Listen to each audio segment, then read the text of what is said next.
بسم الله الرحمن الرحيم اللهم صل وسلم وبارك وأكرم وأنعم على سيدنا وحبيبنا ونبينا محمد وعلى آله وصحبه وسلم تسليما عدد ما احط بعلمك وخط به قلمك وأحصاه كتابك ورضى اللهم عن ساداتنا أبي بكر وعمر وعثمان وعلي وعن الصحابة أجمعين وعن التابعين وتابعين بإحسان إلى يوم الدين أما بعد السلام عليكم ورحمة الله وبركاته et bienvenue dans le 70e épisode de notre série sur le bien-aimé sallallahu alayhi wa sallam. Et je m'excuse d'avance pour la voix que j'ai dans ce cours, ça va être une vidéo un peu bizarre au niveau de la voix, puisque sur les 70 épisodes qui ont été les nôtres jusqu'à présent sur la vie du prophète, je crois que c'est la première fois que ma voix a cette voix-là. Donc je m'excuse d'avance pour la voix que ça a. Mais Allah al-Musta'an, je n'ai pas voulu de nouveau annuler un cours. Et donc j'ai dit, on va faire le cours de cette façon-là, malgré cette petite voix, cette voix qui est un peu bizarre. Donc encore une fois, mille excuses pour cette voix durant ce cours. Un 70e épisode de notre série qui nous amène dans la partie 3 de la bataille de Uhud. Avec cette méthodologie qui a été la nôtre jusqu'à présent, qu'à chaque épisode, à chaque fois, on essaye de tirer des moralités et des enseignements dans la vie du prophète sallallahu alayhi wa sallam. C'est ce que l'on va faire également aujourd'hui dans ce 70e épisode. Un épisode pour celles et ceux qui nous regardent maintenant depuis 2 ans, où vous vous souvenez pendant Ramadan, ce sont des tout petits épisodes, pas plus de 20 minutes cet épisode Inch'Allah, de manière à vous permettre, de nous permettre à chacune et à chacun de nous préparer pour notre iftar, de nous préparer pour notre prière de Maghrib Inch'Allah Ta'ala. Donc simplement 20 petites minutes pour voir un des points de la bataille de Uhud et qui donc forcément va nécessiter de pouvoir en parler en regardant que une toute petite part de la bataille de Uhud. Nous avons vu la partie 1 et nous avons vu la partie 2 lors de notre dernier cours et une partie 2 qui nous avait emmené au jour 14, au 14 Shawwal de l'an 3 de l'année de l'Hégire du prophète alayhi salatu salam. Et nous sommes maintenant dans cette partie 3, le lendemain, le 15 Shawwal de l'an 3. Et le 15 Shawwal de l'an 3, c'est là où le Nabi sallallahu alayhi wa sallam, il va faire tout simplement, il va disposer les compagnons radiallahu anhu sur le champ de bataille. Et on précise encore une fois, ce n'est jamais le prophète qui de lui-même, alayhi salatu salam, a décidé d'attaquer. Ce n'est jamais lui qui a déclaré la guerre. Et on a eu de cesse de le dire dans les différents épisodes, dans les 69 premiers épisodes, à chaque fois. C'est parce que c'est Quraysh qui a décidé de faire la guerre, c'est Quraysh qui a décidé de provoquer, c'est Quraysh qui a refusé les pourparlers, c'est Quraysh qui a refusé les cessez-le-feu, c'est Quraysh qui a refusé tout simplement la bonne entente avec le prophète sallallahu alayhi wa sallam et avec les musulmans. Et il en est de même pour la bataille de Uhud. Ce n'est pas de la volonté du prophète sallallahu alayhi wa sallam, mais on lui a forcé la main. Et donc forcément, il ne va pas mettre tout simplement tendre la joue et dire « Ok, bismillah, vous pouvez nous tuer et on va faire un suicide comme ça, groupé. » Forcément, comme n'importe quel pays qui est attaqué, aussi pacifique soit-il ce pays-là, aussi défenseur de la liberté et de la paix tout simplement dans le monde, si il va être attaqué, il est obligé de riposter. Forcément, il en va tout simplement de la survie des individus et de la défense des uns et des autres. Nabi alayhi salatu salam, il n'a d'autre choix alors, le 15 Shawwal de l'an 3, de tout simplement faire pareil et de devoir défendre les individus et les droits et les libertés des uns et des autres. Il fait face à l'armée de Quraysh, et lorsqu'il fait face à cette armée de Quraysh, il va y avoir quelques éléments dans la bataille de Uhud qu'on ne va pas pouvoir traiter totalement aujourd'hui, mais l'un des éléments qui est l'objet de cet épisode, dans cette partie 3, c'est qu'on va beaucoup parler de la fierté. On va beaucoup parler de la fierté parce que c'est dans ce cadre-là, dans cette bataille-là, et je suis vraiment désolé pour la voix que je dois avoir, qui doit être une voix vraiment horrible, subhanallah, eh bien, il va y avoir la fierté qui va être dite parce que des compagnons, et notamment l'un d'entre eux qui est Abu Dujana, il va marcher avec fierté lors de cette bataille-là. Et Nabi alayhi salatu salam, lorsqu'il va voir son compagnon Abu Dujana, qui va marcher de cette manière-là, il va accepter de la part de son compagnon cette fierté. Alors même que dans notre religion, nous sommes ceux qui disons de ne pas marcher avec fierté dehors. Nous sommes la religion qui dit qu'il ne faut pas on marche comme ça avec vanité, avec orgueil, avec prétention, avec la tête, voyez, en gonflant les épaules et ce genre de choses. Nous sommes cette religion-là. Eh bien, ici, Nabi sallallahu alayhi wa sallam, dans le cas de la bataille de Uhud, il va accepter ce comportement-là de la part de son compagnon. En précisant, sallallahu alayhi wa sallam, il n'y a que dans ce cadre-là, il n'y a que dans la guerre que cela est possible et que cela est permis de marcher comme ça avec fierté. Ça, on le voit aujourd'hui lorsque l'on regarde j'essaye de regarder les 3 écrans, ceux de Facebook, ceux de TikTok, ceux de YouTube. On le voit tout simplement lorsque on regarde un défilé militaire.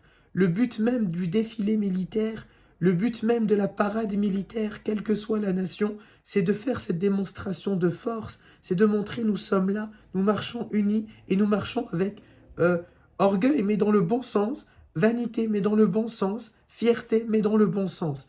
Et Nabi alayhi salatu salam, parce qu'il représente aussi, c'est un chef d'État, il représente une nation, il accepte de la part de ses compagnons qu'ils vont marcher avec cette fierté-là. Et Abu Dujana, il va marcher de cette manière-là. Abu Dujana aussi, comme d'autres compagnons, c'était un compagnon, radiallahu anhu, qui avait le turban, un turban noir, un turban, c'est pas du tout noir, un turban rouge sur la tête. Et ceux qui portaient un turban rouge, pas noir, rouge sur leur tête, c'était ce qu'on peut appeler les vétérans de l'armée. C'est-à-dire ceux qui ont fait plusieurs combats. Abu Dujana, bien avant l'islam, était déjà un guerrier. Et donc, avec ce côté fierté, plus le turban rouge, ça envoyait tout un message. Voilà, les commandos sont présents, les forces spéciales sont là, et nous sommes prêts à défendre notre patrie, et nous sommes prêts à défendre notre liberté de culte, et nous sommes prêts à défendre la liberté des unes et des autres, des uns et des autres, dans ce combat que Quraysh a voulu et que Quraysh a demandé. Ensuite, également, lorsque les 2 armées se sont fait face, les Quraysh ont envoyé Abu Sufyan. Rappelez-vous, nous avons longuement déjà parlé de Abu Sufyan. Ils ont envoyé Abu Sufyan pour parler aux musulmans, ou plus précisément pour essayer de dire aux Ansar, c'est-à-dire aux compagnons médinois, d'abandonner le prophète sallallahu alayhi wa sallam. Et lorsqu'ils vont faire ça, Abu Sufyan, il va venir et il va essayer de dire plusieurs arguments pour que les Ansar, en tout cas c'est son esprit, c'est sa volonté, pour que les compagnons de Médine abandonnent le prophète et abandonnent les compagnons qui sont venus de Mecca et qu'ils les laissent à leur sort. Mais ici, les Ansar, les compagnons médinois, ils en ont pris, j'ai dit que c'est un épisode autour de la fierté.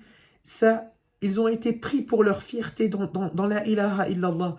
Leur attachement à la ilaha illallah en a pris un coup. Leur amour pour la ilaha illallah a vibré, a tremblé, et ils n'ont pas accepté. Comment, ya Abu Sufyan, tu vas venir et tu penses que quelques mots comme ça va nous changer et nous allons abandonner notre bien-aimé sallallahu alayhi wa sallam. Enfin, ils n'ont pas du coup accepté à ce moment-là et cette parole-là, et donc ils vont répondre avec un peu de...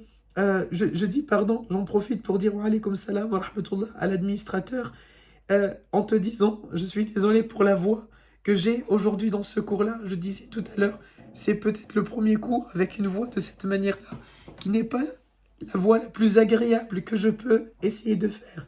Du coup, 1000 excuses pour cette voix qui me poursuit depuis quelques semaines, quelques jours, mais je voulais pas de nouveau annuler un cours, encore une fois.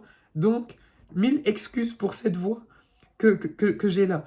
Enfin, Ansar, ils n'ont pas accepté de la part d'Abu Sufyan cette chose-là. Et donc, leur fierté dans la ilaha illallah, elle s'est réveillée. Et du coup, qu'est-ce qu'ils vont faire? Tout simplement, ils vont répondre avec véhémence, un peu avec méchanceté, à Abu Sufyan. Certains ont dit comme des insultes, mais si on dit des insultes, il faut vraiment le remettre dans un contexte. Il ne s'agit pas de gros mots, il ne s'agit pas de très mauvaises paroles. Plutôt, j'aime le traduire de cette manière-là, des méchancetés. Ça nous rappelle qu'ils sont humains, mais surtout, ça nous rappelle quelque chose. On a dit qu'il faut tirer des enseignements et des moralités constamment lorsque l'on regarde la vie du prophète. Quand est-ce que les compagnons se sont mis en colère? Quand leur fierté, leur attachement à la ilaha illallah en a pris ici un coup. Comment tu vas croire, Abu Sufyan, que quelques paroles comme ça, elles vont nous faire abandonner le prophète? Là, je vais m'énerver. Là, je vais dire des paroles qui vont montrer non, je ne suis pas d'accord avec ça. Et je peux être un peu méchant dans mes mots, pas physiquement, pas violemment, mais je suis ferme dans mon attachement à la ilaha illallah. Voilà comment ils se sont un peu, ils sont devenus rouges, si vous voulez.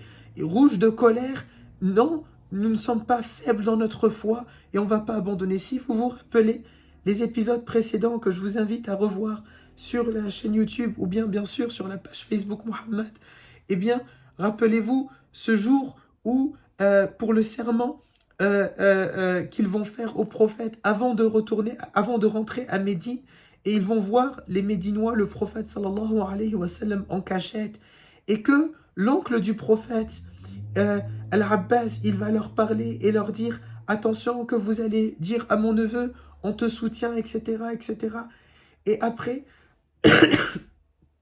pardon, et après, vous allez l'abandonner.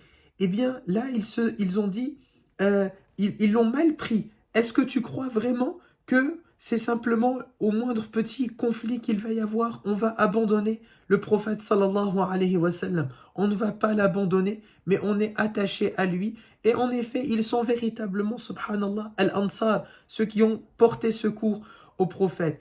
Pourquoi aussi un épisode qui parle de la fierté? Parce que de la même manière que Abu Sufyan a essayé avec les compagnons de leur casser leur morale, mais il n'a pas réussi, eh bien, il y a un autre qui s'appelle Abu Amir al-Rahib, c'est-à-dire Abu Amir le moine, qui va lui aussi essayer. Cet homme, si vous vous souvenez de nos épisodes, nous avions dit qu'il y avait eu une guerre civile à Médine avant l'arrivée du prophète, alayhi salatu salam.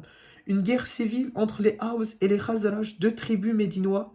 Et cette guerre civile qui a duré 10 ans, elle va mener à la mort de l'ensemble des leaders médinois, qui va permettre au prophète alayhi salatu salam d'arriver et de parler avec une nouvelle génération, la jeunesse, qui eux vont avoir des espoirs de paix et vont rêver de la paix. C'est ce qu'on peut souhaiter dans l'ensemble du monde, subhanallah.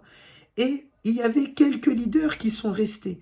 Et parmi ces leaders qui étaient restés, l'hypocrite qui était Abdullah ibn Ubay ibn Saloul, 2 épisodes à son sujet, et un autre qui est Abu Amir al-Rahib, Abu Amir le moine, qui lui était en rivalité avec Ubay ibn Saloul. Il va fuir Al-Madina.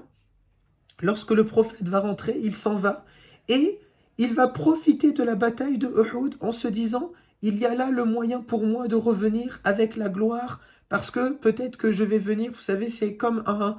Bon, normalement, on ne fait pas de politique. Du coup, c'est de la politique fiction. Mais souvent, les hommes politiques, mais je ne fais pas de politique par rapport à la France, que personne ne se sente visé. Souvent, les hommes et les femmes politiques ont tendance à s'imaginer comme étant les hommes et les femmes providentiels. Celles et ceux qui sont tant attendus et qui vont venir avec la solution rêvée pour tout le monde. Et astaghfirullah, ils s'imaginent peut-être être, je ne sais pas, envoyés par Dieu. Vous voyez, peut-être pour ne pas faire de politique comme ça, vraiment on n'a pas de problème. Des personnes qui vont être à la tête d'une secte, peut-être, vont penser de cette manière-là. Ils vont s'imaginer être envoyés, subhanallah, et astaghfirullah, par Dieu comme ça, et être l'homme et la femme providentielle. Eh bien, Abu Amir al-Rahib était de cette trempe-là. Et il a attendu son moment pendant 3 ans après l'hégire pour se dire, maintenant à Uhud, c'est le moment. Peut-être que tout le monde va abandonner Muhammad, c'est ce qu'il se dit. Et comme il y a la guerre, je vais venir leur parler et ils vont m'écouter.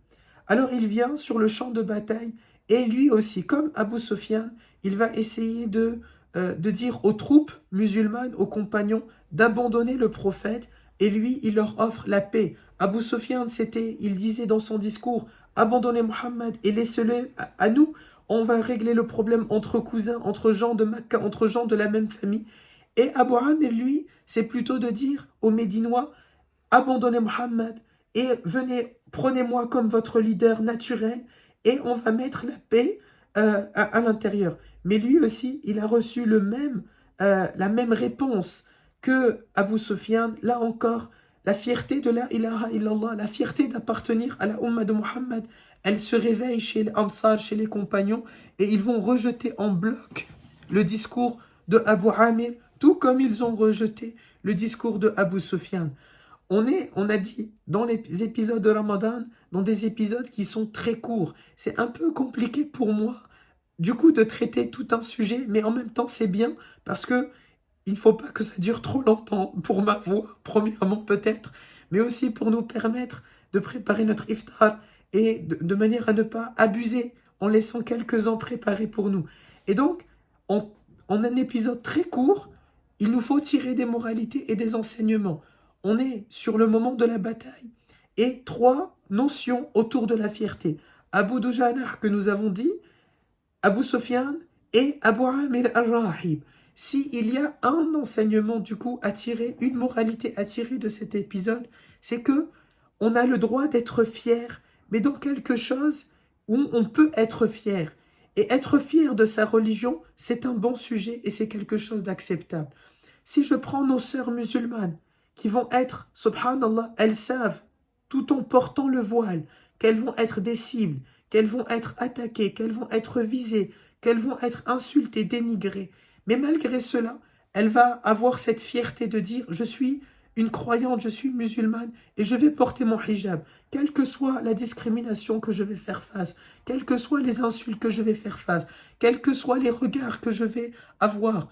Par amour pour ma foi, je vais le porter. » Si on regarde, on oublie la communauté musulmane, mathalan, et qu'on regarde la communauté juive, malgré les insultes eux aussi, ils peuvent avoir, des insultes, des critiques, des agressions, vous allez trouver des garçons juifs, des hommes juifs, qui vont avoir cette fierté de porter leur kippa, malgré peut-être qu'ils vont être une cible, malgré que le porter, ça voudrait dire, comme pour nos sœurs, porter le voile, ou pour eux porter la kippa, ça peut signifier, ou pour nos frères bien sûr qui vont porter une shayshiya, eh bien ça va signifier être une cible. Mais par amour pour leur religion, par fierté de leur religion, ils ne se disent à aucun moment donné « je vais effacer mon appartenance religieuse ». Non, je suis croyant, alhamdulillah. Et s'ils sont juifs, ils ne disent pas alhamdulillah, peut-être ils ont l'équivalent de alhamdulillah. Mais pour un musulman, il va dire alhamdulillah et je vais quand même le faire. Voilà par exemple une des moralités que l'on peut tirer, que l'on peut retenir. Dans l'islam, il y a ce côté d'être fier, mais quand c'est permis d'être fier tout simplement. On est fier de notre religion, on est fier de notre appartenance, et Abu Dujanah l'a montré, et les Ansar l'ont montré, et les compagnons de manière générale l'ont montré. Alhamdulillah, c'est donc voilà un des enseignements que l'on peut retenir. Encore 1000 excuses pour cette voix en demandant vos du'a bi'idnillah en ce mois béni de Ramadan. Un épisode qui était court parce qu'on est dans les épisodes de Ramadan et du coup, bi'idnillah, si on se retrouve la semaine prochaine avec une meilleure voix, là encore ce sera des épisodes de 20 minutes à chaque fois. Et donc la bataille de Uhud va nous prendre encore quelques parties avant de la clôturer. Et je vous invite à retrouver les parties 1 et 2 si jamais vous les avez manquées sur YouTube ou bien sur la page Facebook Muhammad. Barakallahu fikum, subhanakallahumma wa bihamdik, nashhadu an la ilaha illa ant, nastaghfiruka wa natubu ilayk.